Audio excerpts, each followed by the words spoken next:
Hola, buenas noches. Bienvenidos nuevamente a nuestro streaming, en donde queremos nuevamente en Recapacitando buscar escenarios de reflexión, escenarios de diálogo, escenarios de conversación con personas y con temas interesantes para la sociedad. Recuerden que Recapacitando es una plataforma social que busca generar espacios de reflexión, busca generar proyectos que colaboren con la sociedad, que ayuden al desarrollo, que ayuden a desarrollar espacios donde nos sensibilicemos sobre temas relacionados con los derechos humanos, con la paz, con la reconciliación, con el diálogo social. Y para ello nos hemos inventado todos los sábados un café con. Un café con es un espacio en el que queremos conversar con algunas personas que creemos nosotros tienen algo interesante para contarnos, algo interesante para traer a la sociedad y generar reflexiones en las personas que nos pueden ver y que nos pueden escuchar a través de este medio. Esta semana que pasó fue una semana muy particular. Se pasó apenas ayer, el 9 de abril. El 9 de abril, a partir de la Ley 1448 del 2011, se convirtió en el Día Nacional de la Memoria y la Solidaridad con las Víctimas. El 9 de abril tiene un significado simbólico muy importante. Es el día en que se conmemora también la muerte de Jorge Eliezer Gaitán. Y a partir de allí, digamos que simbólicamente todos en la memoria tenemos el surgimiento del conflicto armado. El conflicto armado es uno de los episodios más oscuros de la historia de este país y una de las historias que de verdad no debería haber pasado en Colombia. Existe, está allí y infortunadamente muchas personas han tenido que vivirlo. Según el Registro Único de Víctimas, tenemos más de 9 millones de víctimas registradas. Eso de alguna manera es triste para nuestro país porque hablar de 9 millones es hablar de casi el 20% de la población colombiana, y esto sin contar lo que puede no estar registrado en el Registro Único de Víctimas. El conflicto armado nos ha dejado secuelas, nos ha dejado muchas marcas en la sociedad. Digamos que todo lo que pasa en Colombia o todo lo que ha pasado en Colombia necesariamente está marcado por el conflicto armado, necesariamente está marcado por la violencia que ha tenido este país en los últimos 50 o 60 años. Y pues ello, como ya lo dijimos, ha dejado víctimas en el camino. Ha dejado muchas víctimas que ha, digamos, destruido proyectos de vida, ha deconstruido muchas familias, ha hecho mucho daño en la sociedad colombiana. Sin embargo, hay que también resaltar las cosas importantes que puede traer el conocimiento del conflicto, la memoria del conflicto y la solidaridad con las víctimas. Precisamente hablábamos de cómo el 9 de abril se convirtió en el Día de la Memoria y la Solidaridad con las Víctimas, y es un espacio para que todos podamos reflexionar sobre qué hacemos nosotros, sobre qué hacemos en la sociedad, sobre qué hacemos nosotros cada día para construir paz, porque al final, si nosotros no queremos tener más víctimas en este país, lo que hay que hacer es construir paz. Y la construcción de paz no se hace solamente con lo que hagan los políticos, con lo que haga el gobierno, con lo que haga, sino con lo que hacemos cada uno de nosotros desde el día a día. Desde el día a día cada uno de nosotros tiene muchas tareas en las que podemos construir paz. Y un poco para eso hemos hecho este programa el día de hoy. Hemos invitado hoy a dos maravillosas mujeres. Hemos invitado a Ángela García y a Anjul Rojas, a quienes les doy la bienvenida para que nos cuenten un poco qué es lo que pasa por sus cabecitas. Yo he tenido la fortuna, créanme que es una inmensa fortuna, conocer este par de personas por cosas de la vida, por accidentes del universo. Tuve la grandísima fortuna de conocer a este par de mujeres y tienen muchísimas cosas para contarnos y son un ejemplo de vida que de verdad todos en este país deberíamos escuchar lo que ellas son, lo que ellas hacen y lo que ellas construyen por este país. En Recapacitando hemos dicho, no queremos simplemente que el Día Nacional de la Memoria y la Solidaridad con las Víctimas se quede en vamos a hablar con las víctimas y vamos a contar qué es lo que hacen las víctimas, sino que les vamos a entregar el espacio. Esta vez lo que vamos a hacer es que ellas son las que nos van a contar la carreta que tienen para contarnos. Vamos a ver, sé que es muy interesante, pero son ellas las que nos van a contar esta historia. Yo estoy aquí simplemente para presentarlas. Bienvenidas. Ángela, buenas noches, bienvenida. Buenas noches, Jean-Pierre, gracias por esta invitación y por las flores. Casi que me lo creo. Son poquitas, Angelita. Anjul, buenas noches, bienvenida. Buenas noches, Jean-Pierre. Muchísimas gracias por la invitación. Yo muy contenta de estar aquí compartiendo este espacio con ustedes y porque se pueda dar mi voz a relucir también. Muchas gracias. Angelita, 2 segundos para que nos cuentes un poquito de ti. Bueno, yo soy mamá, comunicadora y una apasionada de los procesos pacificadores. No concibo mi vida si no estoy en función de ayudar a fortalecer esos tejidos sociales que el conflicto armado nos resquebraja. Qué maravilla, muchas gracias. Anjul, cuéntanos tú un poquito de ti. Yo soy comunicadora social y periodista, soy del departamento del Guaviare, exactamente en Miraflores, y soy una joven apasionada porque generar algún tipo de cambio en todos nosotros los jóvenes hoy en día. Bueno, qué maravilla.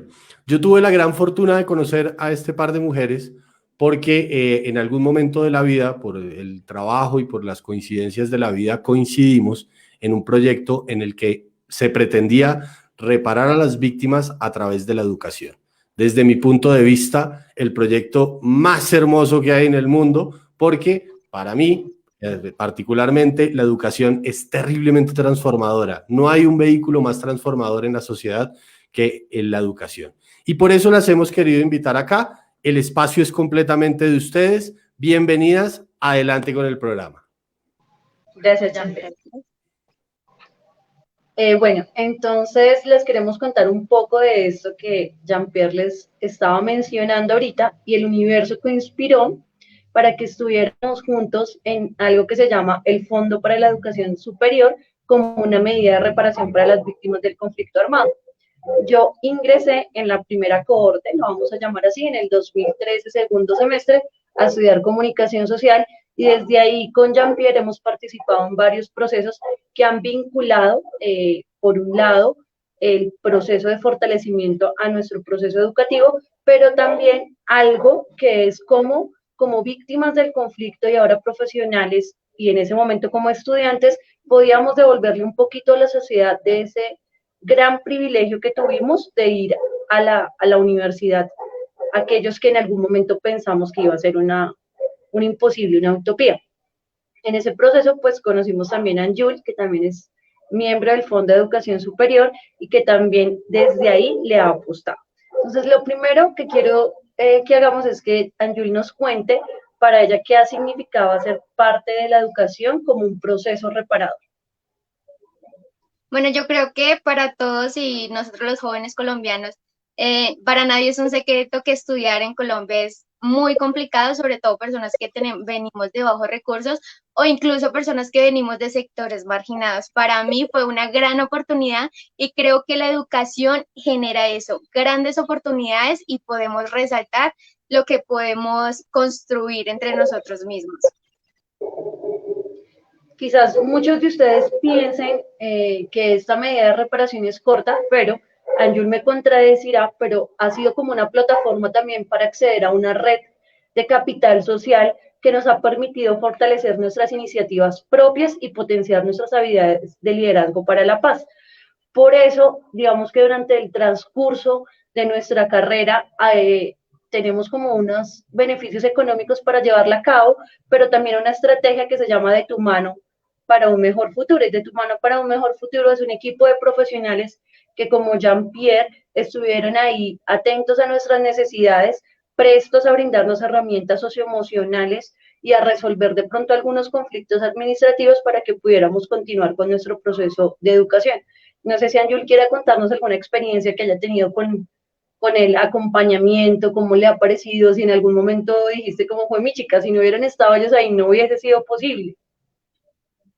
Claro que sí, yo tuve que aplazar 2 semestres porque no tenía, digamos, que los recursos económicos para sustentarme e ir hasta la universidad, lo que era pagar los pasajes, la estadía. Entonces tuve que retirarme por 2 semestres y me comuniqué directamente con el fondo para que me ayudaran y me dijeran que cuál era el proceso que debía hacer para poder retomar nuevamente mi estudio universitario.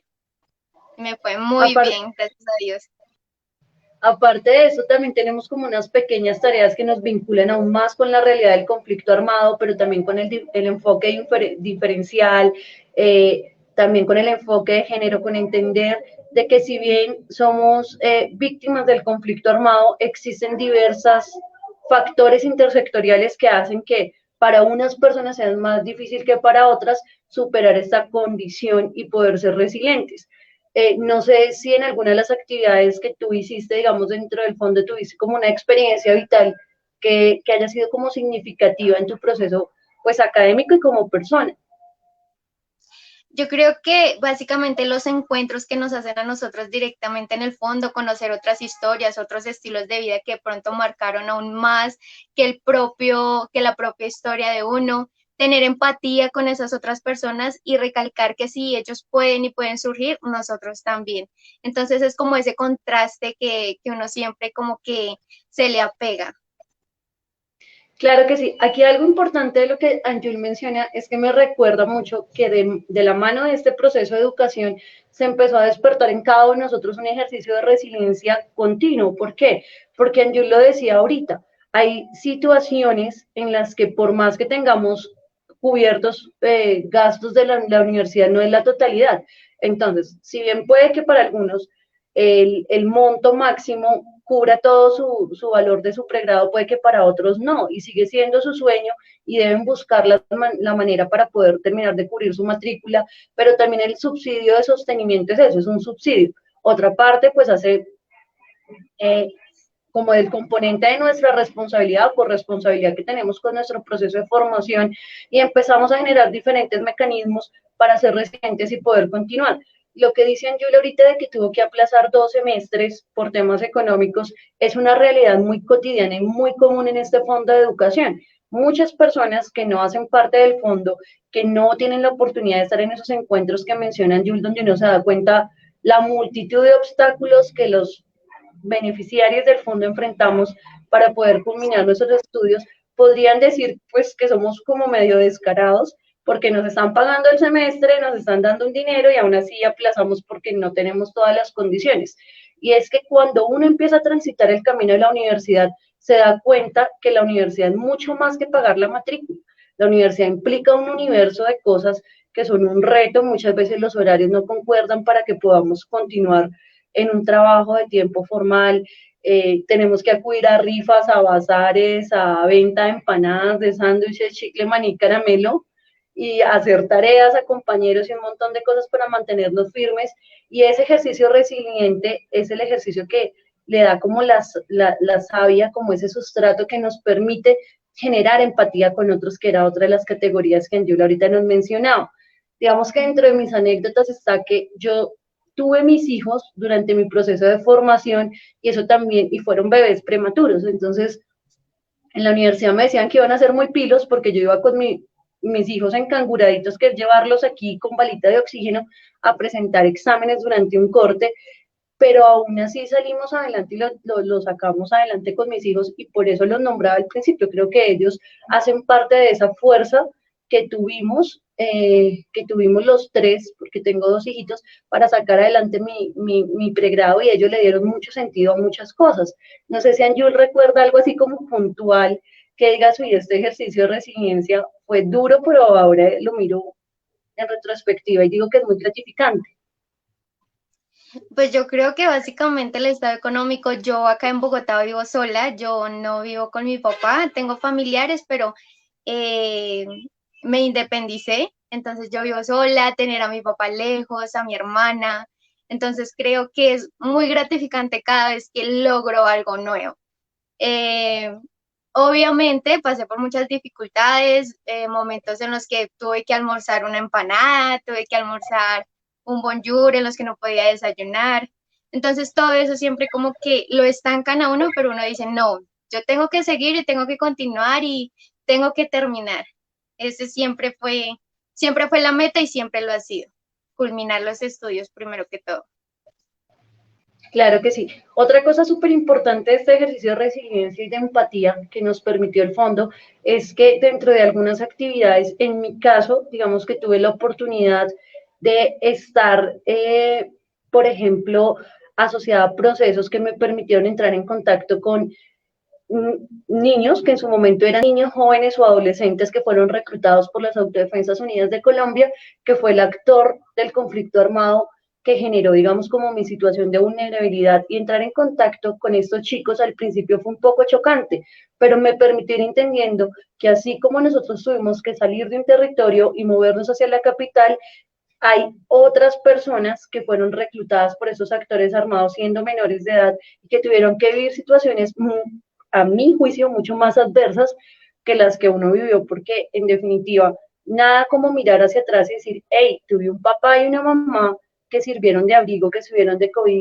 cobija, de ambiente protector, que buscaron siempre lo mejor para nosotras y que impidieron que pues termináramos cargando un fusil o haciendo otras cosas que seguramente nos dolerían muchísimo más de lo que nos duele mirar atrás lo que perdimos.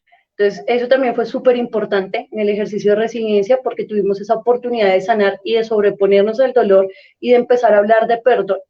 Y ese perdón que se fue construyendo desde el Fondo de Educación fue fundamental, digamos, tener ese contacto con, en ese momento, actores desmovilizados de la SAUCE, para desde el fondo empezar a generar empatía, generar resiliencia, y en el momento que se empiezan a dar los diálogos de La Habana, empezar a generar procesos para brindar el acuerdo y desear ese acuerdo. No sé, Ángel, ¿cómo fue tu experiencia vital al respecto con el proceso de paz y cómo viviste de pronto eso que para muchos fue quizás traumático y para otros que tuvimos esa oportunidad fue de verdad ver una luz al final del túnel?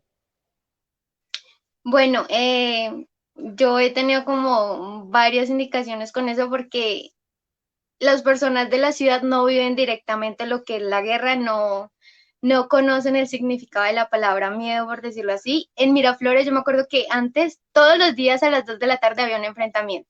Entonces siempre era el enfrentamiento y uno almorzaba, ya sabía que a las 2 de la tarde empezaban a enfrentarse y ya uno naturalizaba esas cosas que no tiene que naturalizar como ser humano.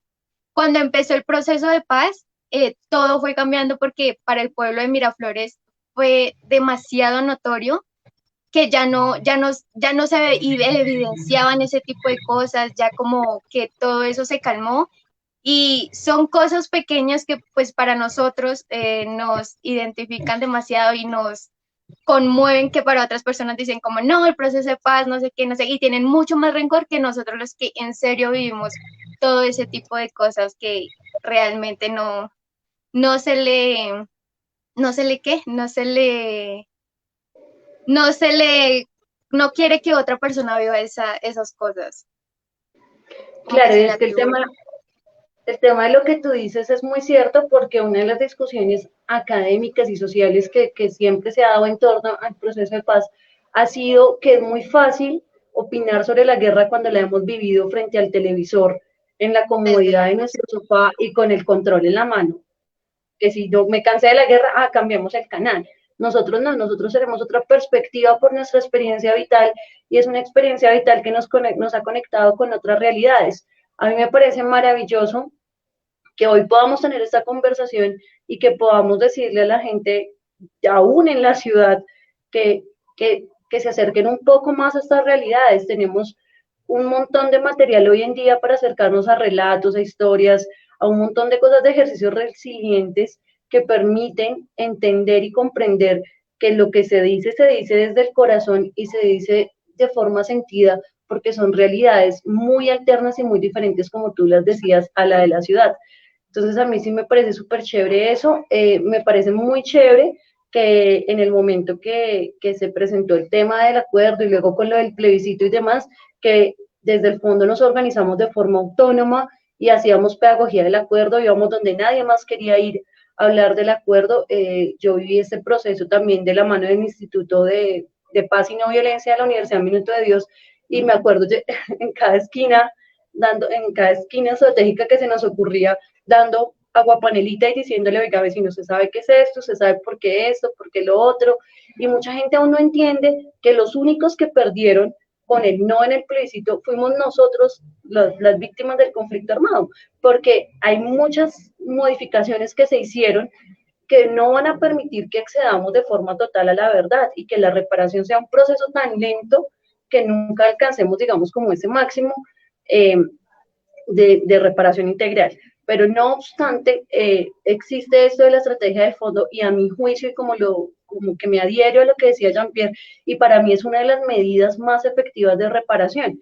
Y ustedes dirán, pero pues, ¿por qué? Es lo mínimo, ¿no? Es porque nos permitió tomar el control de nuestras vidas profesionales y el acompañamiento y esos grupos que hacemos periódicamente para conocer otras realidades del conflicto, nos han permitido ser resilientes, ser empáticos, crecer y devolver un poquito de todo lo maravilloso que hemos recibido. Yo creo que cada ejercicio en el que nos hemos involucrado, donde podemos decirle a alguien, oiga, venga, esta es otra realidad, seamos más empáticos, o donde podemos promover una campaña para recolectar, bueno, alimentos básicos o cosas de aseo para alguien que está en necesidad, pues estamos ejerciendo nuestra profesión desde ese sentido y ese propósito de dar de gracia. Por eso cuando pensábamos en el nombre de este cafecito decíamos, no, pues un poquito de lo que devolvimos, y por eso digamos que cuando pensábamos en eso yo dije, hey, si vamos a hablar de educación como un mecanismo de reparación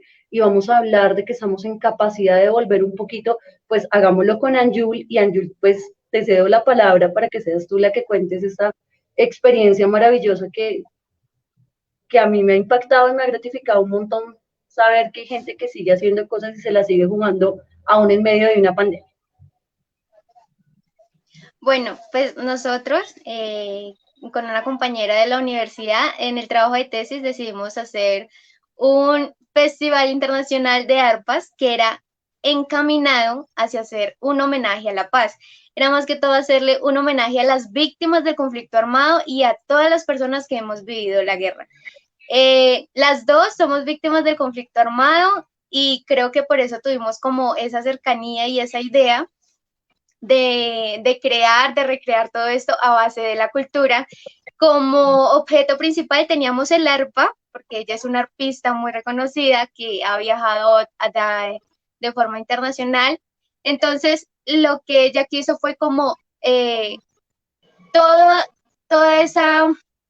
ese conocimiento de cultura que ella tenía, lo quiso mostrar en un festival, y de ahí se sale la creación del Festival Internacional Arpaz, que tuvo mucho rating en redes sociales y fue grandioso ser parte de este proyecto.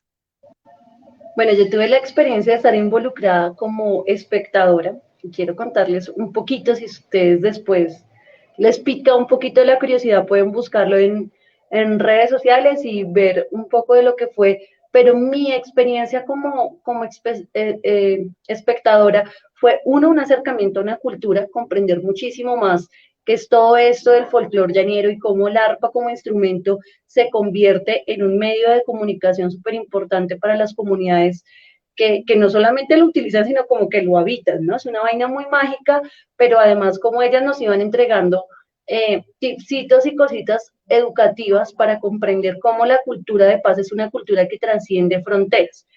Lo muy bacano de esta vaina fue que no se limitaron a hablar del conflicto armado en Colombia o de la paz que necesitamos en Colombia, sino que la paz es un estado social, es una categoría que cobija a la humanidad entera, y no es una cosa que aquí los colombianos la necesitamos porque la guerrilla, porque los paras, porque las BACRIM, que porque los del Golfo, que porque los de allí, sino que es algo que la humanidad en este momento tiene como una necesidad sentida, y eso me pareció a mí espectacular, el tema de la educación, porque pues creo que tenemos que seguir educándonos día a día en cuanto a cultura y en cuanto a cultura de paz. Entonces me pareció súper chévere y rescato mucho, digamos, como esta gestión y esta labor de las chicas, pero la conecté muchísimo con una experiencia que yo tuve, y fue que yo cuando decidí también hacer mi trabajo de grado dije, hey, bueno, yo soy una privilegiada.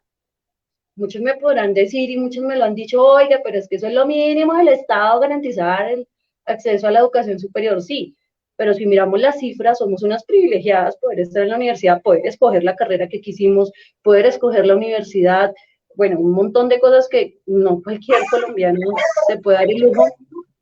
Y dije, ¿cómo le voy a devolver un poquito a la sociedad de esto que yo recibí? Entonces, yo les contaba hace un rato que cuando inicié en el fondo, nuestros primeros acercamientos fueron con personas reincorporadas de las AUC. Posteriormente vino la ley de víctimas y toda su implementación, digamos, como en furor, porque ya pues venían dando, pero porque pues somos producto de eso, ¿no? Pero empezaron a crearse unas estrategias desde Bogotá para fortalecer el acompañamiento de las víctimas del conflicto armado en Bogotá, y empecé a trabajar en las unidades para las víctimas y me empecé a dar cuenta que, o sea, Angie lo decía ahorita, nosotros conocemos el miedo en una medida, pero hay unos niveles de miedo y de terror que se han infundido se han infundado en este país mucho más profundos. Y empecé a comprender muchas realidades, y yo empecé con un club de lectura en una de las estrategias que se llamaba Atrapasueños, que son ludotecas dentro de las unidades de víctimas. Yo no sé si a Angie le tocó una jornada súper larguísima en una guaripa, así uno desesperado desde las 5 a las 5. Entonces se crearon esas ludotecas para atender a los niños, y yo recuerdo que empecé con un grupo de niños, y un niño dijo, no, yo cuando crezca yo quiero ser porque la guerrilla mató a mis papás y son unos tales por cuales. Y ese era el sueño de él. Cuando íbamos terminando el proceso, la docente encargada me dijo, ven Ángela, ¿por qué no volvemos a hacerlo del árbol de los sueños y los comparamos? Y, oh sorpresa, cuando hacemos lo del árbol de los sueños, y este niño ya sin odio en su corazón, con mucho amor, después pues del acompañamiento de la ludoteca, pero también de los profesionales, y escribía que él quería ser estilista, y yo decía, por Dios, ¿qué es esta maravilla? O sea, no me interesa que no haya escrito estilista, sino es como esas herramientas que de verdad profesionales, y ese tiempo que yo saqué para compartir con él, para dibujar, para colorear, para leer, le brindó herramientas emocionales para trascender el dolor, y ya a sus 7 años dando muestras de un ejemplo de resiliencia y de poder construir un nuevo árbol de sueños pensado desde la paz propia, ¿sí? Y cómo eso va a terminar contribuyendo a la paz del país, porque eso es construir país. Construir país no es una vaina inmensa que nos imaginamos por allá, que, uy, no, yo no puedo construir país es, de verdad, si no podemos cambiar el mundo, por lo menos cambiemos el mundo de cada persona que está a nuestro alrededor, con una sonrisa, con un ejercicio de compartir, bueno, tantas cosas que pasan, y no sé si Anjul tiene una anécdota respecto a eso y no la quiera compartir. Sí, yo creo que eso se evidencia mucho en el colegio. Yo también tenía amigos que decían, no, es que yo me voy para la guerrilla porque es más fácil, yo acá no tengo nada que hacer, no tengo plata para estudiar, ¿yo qué hago acá? Me decían. Y yo no, hay otras alternativas, mire, busque el SENA, busque otras maneras de poder estudiar. Lo que pasa es que cuando uno está en un pueblo se cierra mucho a muy pocas oportunidades porque no las genera, el Estado no las genera. Entonces, ellos decían, o lo veían más fácil así, decir, no, yo me voy para la guerrilla y les ayudo a ellos y sé que me va bien y voy a sacar a mi mamá adelante con eso, supuestamente, que iban a surgir directamente allá desde la guerrilla. Entonces, sí tuve muchas vivencias y muchos compañeros que pensaban así, pero yo era como a cambiarles el chip, y yo decía como, no, esa no es el fin de esto. Entonces, es como buscar otras alternativas y otras oportunidades, y que también nos las generen, así como nosotros que somos unas privilegiadas en poder estudiar con los impuestos de los colombianos, y gracias al fondo que siempre ha estado ahí de la mano con nosotros. Claro que sí, algo maravilloso que tú decías, y es que de verdad yo sí les decía, a mí en la universidad me decían, oiga, pero es que a ustedes o sea, no le exigen promedio, ¿por qué se mata tanto estudiando? Y yo decía, oiga, es que yo estoy aquí en representación de un montón de gente que se presentó a una convocatoria y no pasó. Además, a mí no me está pagando, no me la estoy pagando yo, no me la paga mi papá, no me la paga mi mamá, me la pagan millones de colombianos con sus impuestos, la señora que vende empanadas, la señora siente su mamá, su papá, usted mismo, o sea, tengo una responsabilidad mucho más grande como persona que cualquier otra. Entonces yo sí valoraba como muchísimo eso, y siempre trataba de sacar las mejores calificaciones, no como un reto del ego, sino porque me sentía comprometida, como tú lo dijiste ahorita, con un país completo. Oiga, no, pues semejante privilegio, y voy a salir con un chorro de babas. Y tú decías ahorita algo muy importante de las oportunidades, y yo creo que las oportunidades no solamente hay que esperar que el Estado las genere, No hay que esperar a que la universidad la genere, a que el fondo no la genere, sino hay oportunidades que desde la gestión y la autogestión se generan. Y aquí entra algo muy importante que quiero que para quienes nos estén escuchando hoy les quede muy grabado en su corazón, y es que la autogestión y la gestión son dos cosas que nos llevan a dar fruto. La autogestión, ¿por qué? Porque en la medida que yo entiendo que yo soy responsable de mis actos y que mis actos tienen un impacto positivo o negativo en mi entorno, pues comprendo que debo hacer algo. O sea, es imposible que alguien comprenda la complejidad de este país y se pueda ir a la cama dormido, a dormir sin haber hecho nada en todo el día, así haya sido enviarle un mensaje de afecto a alguien. O sea, yo no concibo esa realidad. Entonces, cuando yo empecé a hacer mi tesis, les contaba ahorita que yo dije, venga, tengo que hacer algo, pero no les conté qué. Pues imagínense que yo venía haciendo con la Universidad de Paz unas visitas, con el Instituto de Paz de la Minuto, con Innova Paz, unas visitas a un ETCR, que es un espacio territorial de capacitación y reincorporación de los antes combatientes de las FARC. Y yo ya había pasado por las AUC, ya había pasado por las víctimas, y llego a este escenario de otro actor del conflicto y me doy cuenta que si bien no es la panacea, porque mucha gente piensa que quizás esos espacios son perfectos y maravillosos por lo que leen en el periódico, y volvemos a lo mismo, ¿no? Es muy fácil entender las realidades desde el periódico y la televisión, pero cuando uno llega uno ve un montón de gente que se la está jugando porque esto de la paz funcione, pero se la está jugando en condiciones de precariedad, se las está jugando sin tener de pronto el capital suficiente para sus unidades productivas, sin tener la oportunidad de sacar el producto de sus siembras, sus cosechas, a una central de abastos y distribuirlas. Entonces dijimos, bueno, ¿qué vamos a hacer? Y no me puedo ir de acá como que vine y viví la experiencia y me voy y no vuelvo y ya.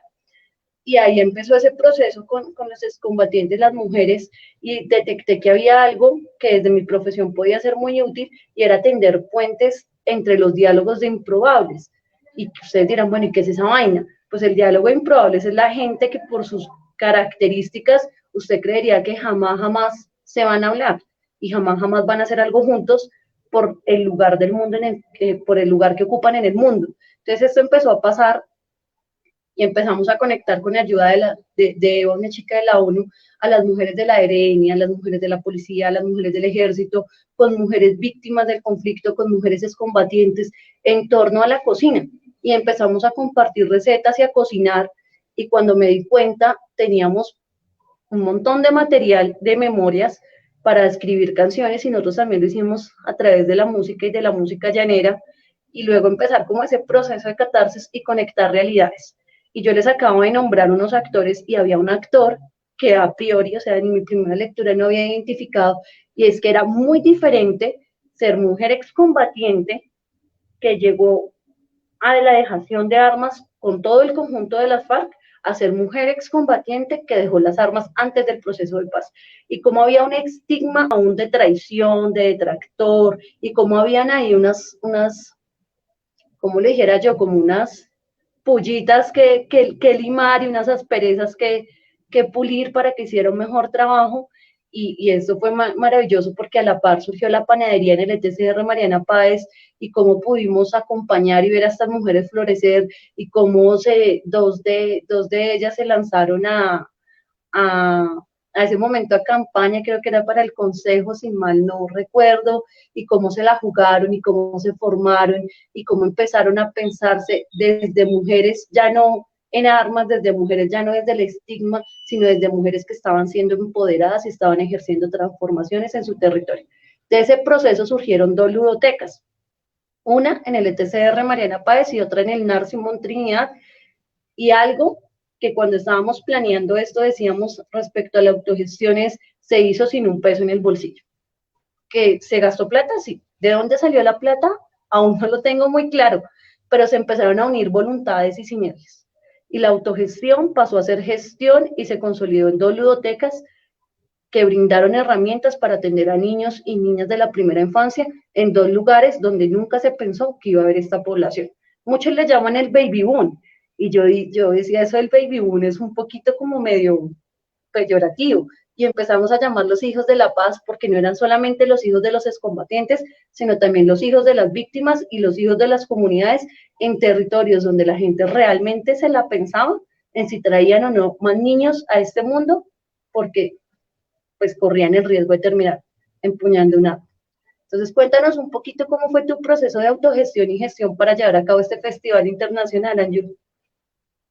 Bueno, nuestro proceso de autogestión fue básicamente con las uñas, porque, bueno, mi compañera pues ha tenido la oportunidad de viajar a otros países y conocer muchos artistas de otros sectores. Entonces, lo que hicimos fue, primero que todo, crear toda la idea de cómo íbamos a hacer para que ellos se quisieran involucrar en este proceso y le hiciéramos entender que la paz es un proceso que nos compete a todos, a todo ser humano, desde países internacionales o de nosotros mismos, desde uno en la casa o desde cualquier persona. Entonces, lo que hicimos fue recrear todo este ámbito de paz y hacerles entender que esto iba a ser más que todo un homenaje a las víctimas del conflicto armado en Colombia. Entonces ellos quisieron empezar a contribuir y, de ahí nace este Festival Internacional Arpaz, que fue más prácticamente creado con las uñas. También nos ayudaron unos patrocinadores, lo que era pendones, logos, creación de video, todo eso se fue como anexando y, como dices tú, sin un peso en el bolsillo también. Sí, yo sí no quiero dejarlo así como patrocinadores en el aire, porque yo sí quiero resaltar la labor de la RN Colombia en la consolidación de estos proyectos, de los consejos políticos de los ETCRs, inclusive del partido FARC, pero sobre todo de la organización Minuto de Dios, que estuvo ahí presente, uno, para garantizar como las condiciones de seguridad, de protección, que también nos las brindaban un poco ONU, pero también para ponerse de verdad la camiseta y decir, oiga, en la ciudad la estamos pasando muy chévere, estamos disfrutando de que las noticias ya no se ve el horror de la guerra, pero no estamos haciendo nada. Entonces, eso sí, no quería como que se acabara este espacio sin darle las gracias al padre Camilo, que de verdad nos permitió el espacio para contarle, como tú decías, de decirle, oiga, mire, enamórese de esto que nosotros estamos enamorados, y que ha posibilitado que hoy otros profesionales, otros amigos, otra gente maravillosa siga yendo a territorio y siga haciendo cosas. Entonces yo sí creo que eso es como el efecto mariposa, pero no en lo negativo, sino en lo positivo, como esa pequeña acción, como ese pequeño movimiento de las alas de una mariposa al otro lado puede generar y desencadenar cosas maravillosas al otro. Yo creo que jamás pensé que haber ido y haber empezado con una donatón de regalos un diciembre hubiese terminado en todo lo que terminó y lo que sigue suscitando en los corazones de mucha gente, que es ese efecto mariposa de querer seguir yendo, seguir contribuyendo. No es lo mismo ya que un amigo mío me diga, hey Ángela, ya preferimos en vez de ir a tomarnos la pola al 82,15, ir y contribuir y tomárnosla en alguno de esos espacios que han creado los excombatientes para poner a la venta sus cervezas, que prefieran comprar en la tienda de la empatía unos aretes que vienen de Mampujana, que vayan y se los compren en el centro comercial. Yo creo que eso para mí es muy, muy gratificante y es por espacios como estos donde hemos podido contarles un poco qué hacen las víctimas y qué hacen los reincorporados y qué hacen toda la gente que se ha puesto la camiseta por la paz y la construcción de paz en este país. No sé si tú quieras mencionar a alguien en este momento que se te haya quedado así como en el aire. No, en este momento a mi compañera, que es una excelente artista, que le encanta mucho todo lo que tiene que ver con el tema cultural, el arte, y ya y retribuirle todo como todo eh, experiencia y agradecerle por dejarme hacer parte de este proyecto tan bonito y agradecer por poder retribuir un poquito de mis conocimientos acerca sobre las, se me fue, acciones de paz que uno puede generar.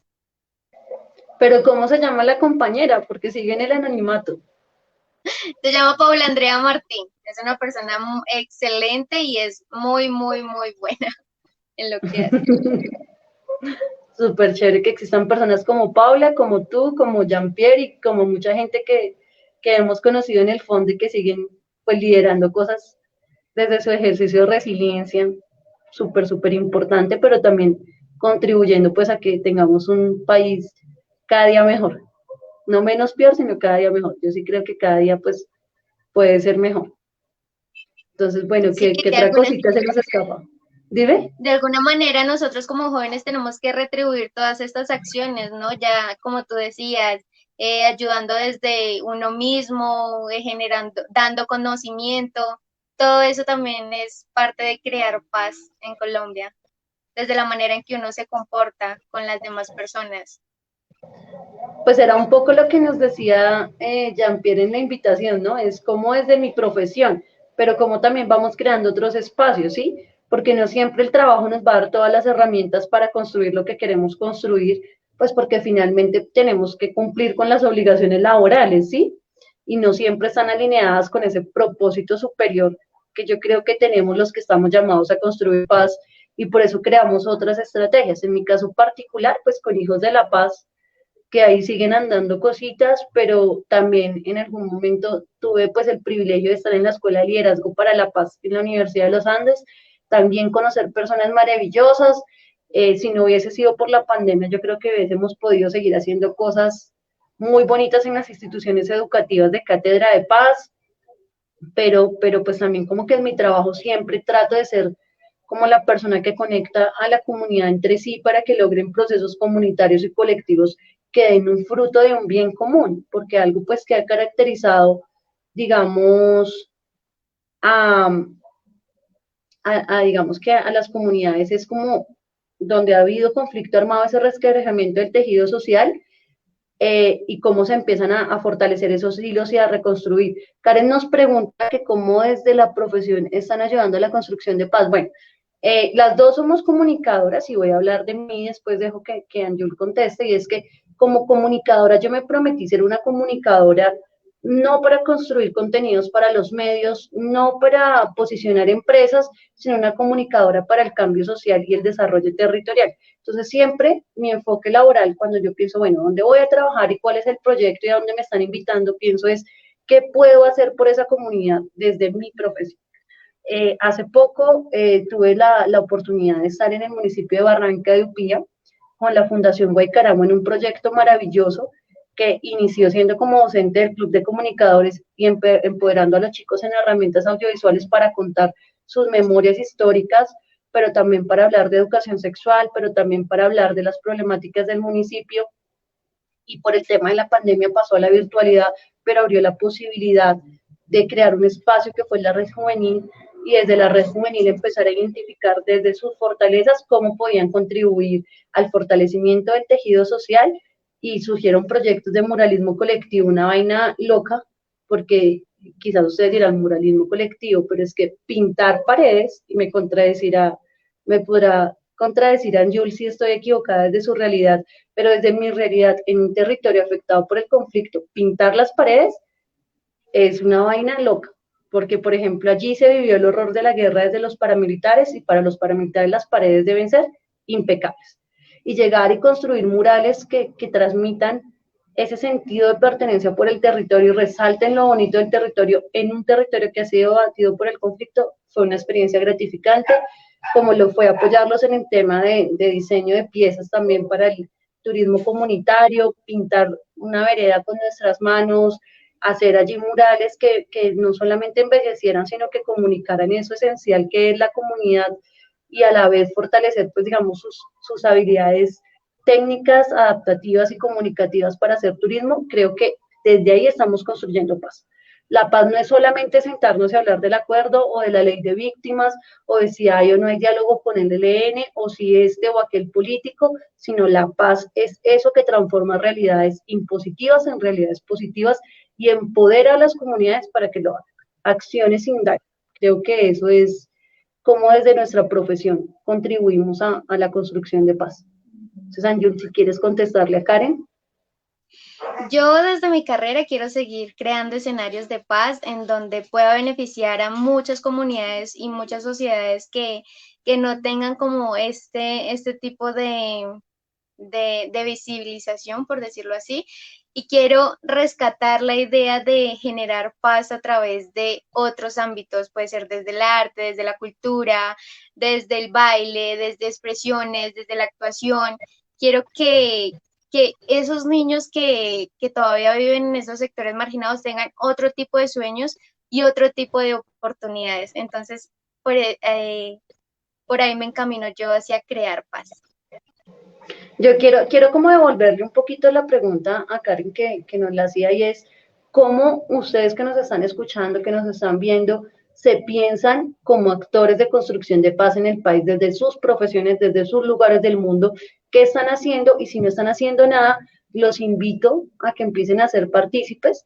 Si no tienen mucho tiempo, es tan sencillo como empezar a comprar los regalos que compran ustedes en el centro comercial, cómprenselos a una víctima, cómprenselos a un excombatiente, cómprenselos a una fundación que apoya la paz, cómprenselos a alguien que se la esté jugando por el cambio. Si no tienen dinero para comprar, porque la pandemia los tiene sin capacidad adquisitiva ahorita, ingresen a este tipo de plataformas como Recapacitando, documentense, denle like, compartan, echen del carreto a sus amigos, a sus familiares, porque lo que las víctimas más necesitamos es que nuestras voces sean oídas, que nuestras historias sean contadas, que podamos llegar con este mensaje a otras personas que seguramente sí tienen la capacidad adquisitiva o la capacidad de toma de decisiones en territorios para poder seguir generando cambios. Antes de darle la palabra a Jean-Pierre, quiero agradecerle a Fernanda por su mensaje, qué lindo mensaje. Yo, donde estoy, siempre me enamoro y ojalá pueda seguir haciendo cosas por Barranca de Upía que lo necesito, pero también que me acogió con tanto amor. Bueno, ni yo, de verdad, estoy aquí emocionadísimo escuchándolas, porque de verdad es bastante emocionante escuchar estas historias tan increíbles, estas historias tan chéveres. Y quisiera no dejar pasar una pregunta que nos hizo Diana Carolina Costa cuando las estaba escuchando en la charla. Y es que Diana Carolina nos pregunta, ¿consideran que la reconciliación es una responsabilidad colectiva, es decir, de todos los colombianos, o solo las personas que vivieron el conflicto directamente tienen responsabilidad sobre la reconciliación? ¿Ustedes qué opinan? Anjul. Bueno, yo creo que sí es una responsabilidad colectiva porque a pesar de que nosotros vivimos la guerra directamente, ustedes también la están viviendo cuando le cobran más los impuestos, cuando tienen que cobrar más por generar, pagar por mantener una guerra que no debería seguir existiendo. Entonces creo que la responsabilidad sí es colectiva porque directa o indirectamente te está afectando también. Ángela. Totalmente de acuerdo con Anju. Eso es una responsabilidad de todos. Y yo creo que a un sector que le ha faltado decisión y carácter para involucrarse en esta construcción de paz ha sido al sector privado. Creo que si alguien del sector privado me está escuchando y tiene la capacidad de contratar personas, me gustaría que se acogieran a esas políticas y esos beneficios que les brinda el Estado colombiano para vincular personas en estado de vulnerabilidad, ya sean porque sean víctimas o reincorporadas, que le den la oportunidad a la gente, una segunda oportunidad. Yo voy a hacer una cuña y yo no sé si Jean-Pierre después me regañe por eso, pero a mí me parece maravilloso que en medio de lo que está sucediendo en el país, el canal Caracol otra vez esté transmitiendo la NIV. Que hay muchas cosas que debatir en torno a ese programa de televisión, sí, claro, porque no podemos pretender que una historia de vida cobije toda la realidad de todos los actores del conflicto armado, pero es una historia que humaniza, que le pone rostro a la guerra, que la trae a la ciudad y que demuestra lo que hemos sido como colombianos. Aún nos cuesta trabajo arrendarle al excombatiente, nos cuesta trabajo darle la oportunidad en el trabajo a la víctima, nos cuesta trabajo abrazar al que fue paramilitar, nos cuesta trabajo creer que alguien puede cambiar. Y creo que este país no debe ser un país de segundas oportunidades, sino debemos darles todas las oportunidades que requieran a todos los que realmente quieran cambiar. Entonces, creo que nada, que todos nos tenemos que poner la camiseta. Yo creo que esa emprendedora que monta un negocio y decide solo contratar mujeres en condiciones de vulnerabilidad, se está poniendo la camiseta, que el que está comprando ya no la cerveza artesanal de otro país, sino la cerveza artesanal de una víctima, de un excombatiente o de un joven que a través de esa venta de esa cerveza se autogestiona para hacer procesos comunitarios en su barrio. Creo que esa persona se está poniendo la camiseta y creo que agregándole a la pregunta de Diana de si la responsabilidad es colectiva, no solamente es una responsabilidad colectiva, sino que colectivamente todos estamos en capacidad de aportar a la paz desde el lugar que ocupamos en la sociedad. Entonces Eso, creo eso, que eso me lleva nuevamente a una pregunta que había hecho Karen, de cómo podemos nosotros, seamos quien seamos, somos víctimas, excombatientes, no víctimas, lo que sea, cómo podemos aportar.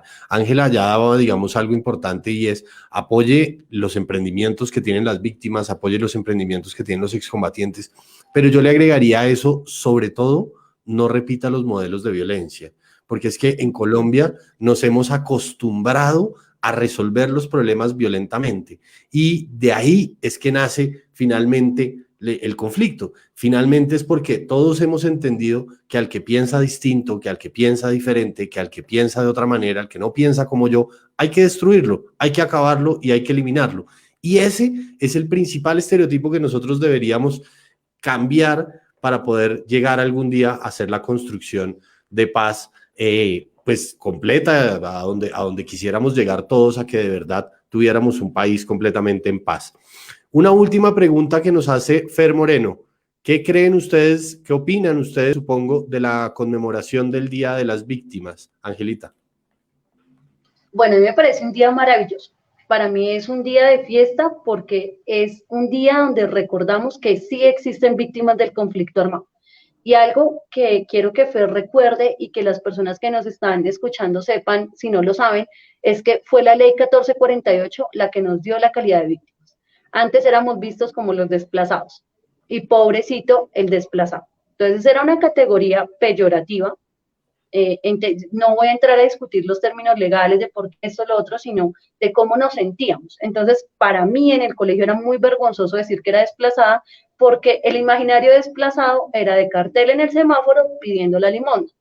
Y sí, hubo familias colombianas que de esa manera llegaron a las ciudades y tuvieron que salir adelante iniciando de esa forma.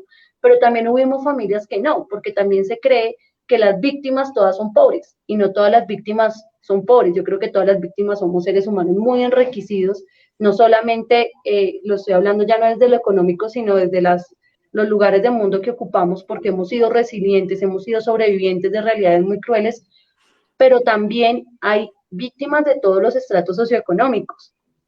Y este reconocimiento como víctimas lo que hace es que se empieza a desplegar a través del Centro de Memoria Histórica un montón de relatos y de historias que nacen y son contadas en nuestra voz. Ya no es el medio de comunicación, ya no es el político de turno, ya no es el académico, somos nosotros las víctimas contando nuestras realidades. Y el Día de la Conmemoración de las Víctimas debe ser en cada rincón de Colombia un espacio para que nosotras las víctimas hablemos, no para que el alcalde haga alarde, no para que el personero o el defensor del pueblo, del municipio lo haga, es para que las víctimas tomemos los micrófonos y seamos oídas, porque durante mucho tiempo silenciaron nuestras voces y es hora de que sea nuestra voz la que hable por nosotros mismos. No necesitamos que ya nadie más hable por nosotros y el Día de las Víctimas debe ser para eso, para que las entidades encargadas de esas conmemoraciones faciliten los recursos para que las víctimas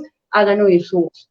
¿Cómo? Pues ese cómo se va a dar en cada territorio de manera diferente, porque cada territorio tiene su propia necesidad y su propia complejidad. Entonces, yo sí celebro que exista un Día de la Memoria y de las Víctimas, celebro que hayan espacios como esos, Jean-Pierre, y te lo agradezco porque sé que lo haces desde tu voluntad humana y desde tu capacidad humana por aportar a la construcción de paz, pero celebro también lo que hacen múltiples organizaciones a través desde sus dinámicas para visibilizar a las víctimas y para visibilizar lo que hacemos y para darnos voz, ya que voto pues poco hemos tenido, ¿no? Anjul, ¿tú qué opinas? Opino lo mismo, yo creo que es un día maravilloso para nosotros, es una forma de poder contar nuestras historias, de que la gente nos conozca, de que sepan que hay una historia detrás de cada persona y otras más, como más, más fuertes y otras como más más normalitas. Pero sí es necesario que todos conozcan nuestras historias y sepan por qué y cómo surge todo esto del conflicto y todas las capacidades que tenemos también.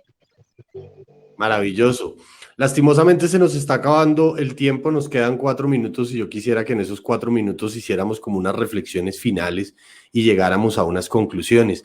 La primera conclusión o la primera reflexión final en la que me llevo yo es que el conflicto armado no se nos puede olvidar que tiene una historia humana detrás, independientemente de que sea una víctima, de que sea un excombatiente, de que sea un militar, de que sea quien sea, tiene una historia humana. Y esa historia humana tiene mucho de resiliencia, tiene mucho de protección, tiene mucho de valentía, tiene muchísimas cosas que podemos rescatar y que podemos llevar adelante para la construcción de paz. Angelita, tu reflexión.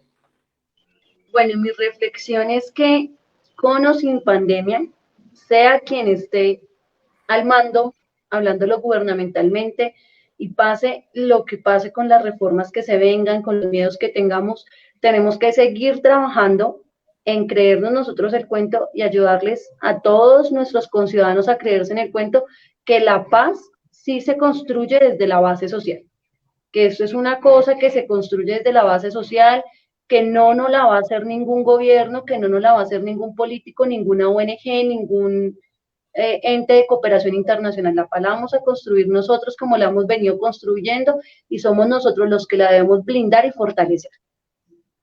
Bien, Anjul, tu reflexión. Nosotros como jóvenes también podemos aportar, así sea lo más poco que podamos generar. Y como jóvenes es necesario que nosotros seamos los que impulsemos estos escenarios de paz o estas nuevas alternativas de paz desde cualquier ámbito, ya sea de arte, cultural, ya sea cualquier granito de arena es fructífero para la paz.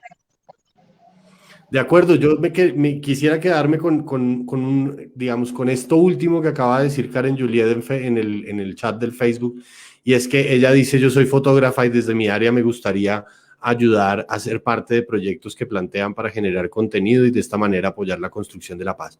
Todos, absolutamente todos, tenemos algo para aportar a la paz. No importa la profesión que tengamos, no importa el oficio que tengamos, no importa la visión política que tengamos. Todos tenemos algo que aportar. Podemos aportar desde lo mínimo, desde comprar una cerveza, desde comprar una maleta, desde comprar unos aretes, desde no repetir modelos de violencia. Todos tenemos algo que aportar. Y desde que nosotros, como decía Angelita hace un momento, nos metamos en la cabeza y nos creamos nosotros el cuento. Si nosotros nos creemos el cuento, créanme que lo vamos a construir y lo vamos a lograr. Angelita, muchísimas gracias por acompañarnos. No, a ti por la invitación y a Anjul por también haber hecho parte de este espacio maravilloso. También le agradezco a cada una de esas personas que estuvieron pendientes del Facebook Live, a los que conozco y a los que no. Mil gracias. De verdad que eso es lo que le da sentido a lo que hacemos cada día por la paz, que está llegando el mensaje de una u otra forma. Anjul, muchísimas gracias por estar con nosotros hoy, por tomarte el tiempo de contarnos estas historias maravillosas. Muchas gracias a ti, Jean-Pierre, muy contenta por la invitación y realizada con este encuentro con ustedes. No quiero dejar de lado saludar a las personas que estuvieron conectadas en el Facebook Live, que se tomaron su tiempo para escucharnos, para escuchar a Ángela, para escuchar a Anjul, para comprometerse con estas historias maravillosas. Saludar a Karen Juliet, a Paula Andrea, a Diana Carolina, a Corpo Orinoco, que estuvo por ahí, a Diana Ortiz, Catherine Parra, ¿quién más? Fer Moreno, Mónica López, muchísimas gracias, Ligibet Karina, Mónica López, ya la había saludado, me queda por aquí Diego Sevilla y Marta Quintero. Muchísimas gracias, Juan Camilo, muchísimas gracias por estar, por acompañarnos. Recuerden que estos espacios los estamos creando precisamente para eso, para hacer algo de reflexión, para buscar que todos nosotros pongamos nuestro grano de arena para la construcción de un nuevo país. Muchísimas gracias a todos. Recuerden que estamos en las redes sociales, en Twitter, Instagram y Facebook como @recapacitando. Si usted se perdió este programa, no lo pudo ver completo, lo va a encontrar en www.recapacitando.com. Muchísimas gracias a todos por estar aquí. Nos vemos dentro de 8 días con otros invitados y con otro tema.